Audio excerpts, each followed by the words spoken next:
نحمده ونصلي على رسوله الكريم أما بعد أعوذ بالله من الشيطان الرجيم بسم الله الرحمن الرحيم ألف لام ميم ذلك الكتاب لا ريب فيه هدى للمتقين۔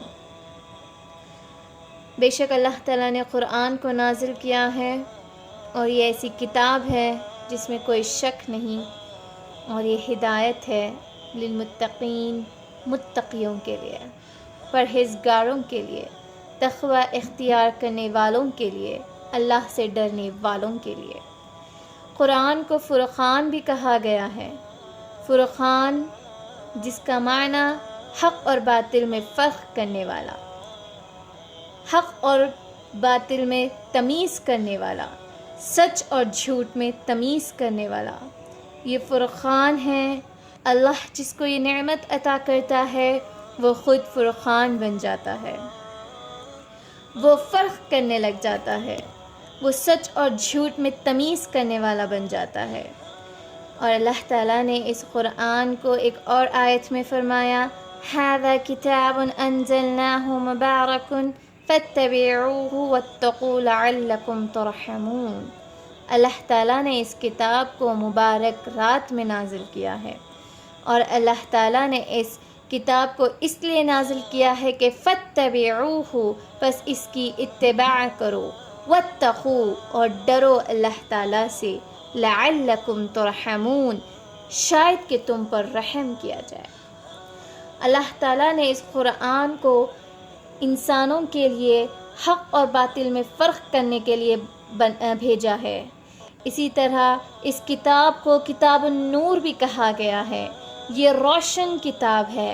جس شخص کا تعلق اس کتاب سے جڑ جاتا ہے اس کی زندگی روشن ہو جاتی ہے۔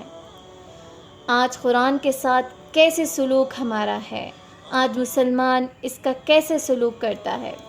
اس کو صرف ثواب کی نیت سے پڑھا جاتا ہے، اور اس کو اس لیے پڑھا جاتا ہے کہ برکتاً طور پر اگر قرآن پڑھیں گے تو گھر میں برکت آ جائے گی، قرآن پڑھیں گے تو کسی کے انتقال پر، قرآن پڑھیں گے تو کوئی نئی چیز، کوئی نئی دکان اگر کھل جاتی ہے تو اس وقت پڑھا جائے گا، ورنہ پھر جزدانوں میں لپیٹ کر طاقوں میں سجا کر رکھ دیتے ہیں۔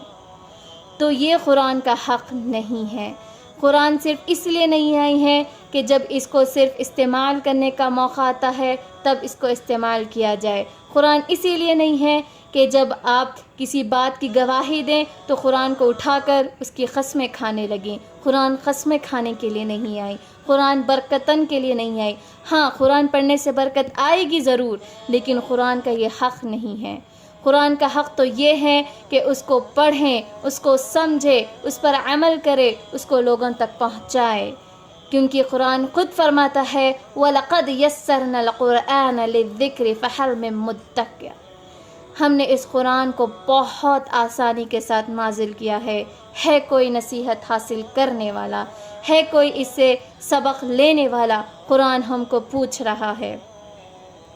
تو اس قرآن کا تعلق صرف برکتاً طور پر یا پھر جھوٹی قسمیں یا سچی قسمیں، چاہے خواہ کچھ بھی قسمیں ہوں، قرآن اس لیے نہیں آیا، بلکہ قرآن تو ہماری ہدایت کے لیے آیا ہے۔ قرآن کو ہدی للناس کہا گیا ہے، یہ ہدایت ہے لوگوں کے لیے۔ جب مسلمان قرآن کو کھولے گا، جب اس کو سمجھے گا، جب اس کے ترجمے کو سنے گا، جب اس کو پڑھے گا، تو تب سمجھ میں آئے گا کہ قرآن ہدایت کے لیے آئی ہے۔ اس کو شفاء للناس بھی کہا گیا ہے کہ یہ شفا کے لیے ہے، قرآن میں شفا ہے۔ اگر ہم قرآن پڑھیں گے تو ہم کو شفا ہوگی انشاءاللہ۔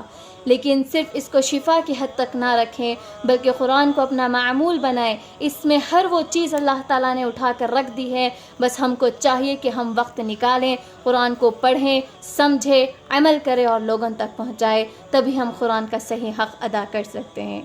اللہ تعالیٰ سے دعا ہے کہ اللہ تعالیٰ ہم کو قرآن کو صحیح طور پر سمجھ کر پڑھنے والا بنائے۔ آمین۔ وما علینا الا البلاغ۔